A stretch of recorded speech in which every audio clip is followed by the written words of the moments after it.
शख्सियत असांखे कॾहिं एडीओ बदीन जे रूप में ॾिसण में आई, कॾहिं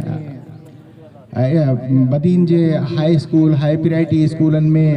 गज़ेटेड पोस्टनि ते हेडमास्टर जे रूप में ॾिसण में आई, कॾहिं डिप्टी डीओ जे रूप में ॾिसण में आई, कॾहिं डीओ जे रूप में ॾिसण में आई। उहा शख्सियत हुई साईं मोहम्मद साले कोरे जी जॾहिं इंसान जो इक़्तिदार हूंदो आहे, ऑन चेयर हुजे, कुर्सी ते हुजे, छाकाणि त हिन जे दौर में असीं रहूं पिया उन में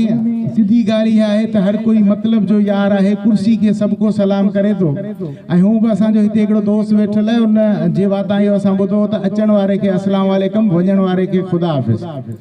पर इहा साईं मोहम्मद साले जी शख्सियत ई आहे, उन जी सच्चाई, उन जी कमिटमेंट उस्ताद बिरादरी सां, तैलीम खाते सां,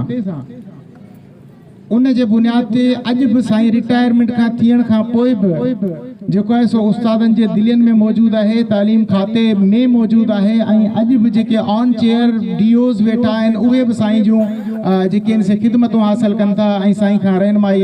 हासिल कनि था, हिन एजुकेशन खे बहितर बनाइण जे लाइ, उस्ताद कौस जी बहितरी जे लाइ ऐं तालीम जे बहितरी जे लाइ।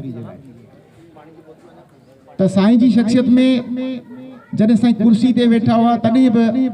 मूं त घटि में घटि इहा शइ ॾिठी त साईं जी तबियत में, साईं जे मिज़ाज में हमेशह आजिज़ी ऐं निमाणाई ॾिठी। कुर्सी ते कॾहिं साईं जी शख्सियत में तकबर कोन ॾिठो, कॾहिं गुरूर कोन ॾिठो। ऐं ही उहा ई अदा हुई साईं जी जो अॼु रिटायरमेंट खां पोइ बि साईं खे बेलोस गुलन जा तोहफ़ा ऐं अजरकनि जा तोहफ़ा ईअं हर जाइ ते मुख़्तलिफ़ प्रोग्रामनि में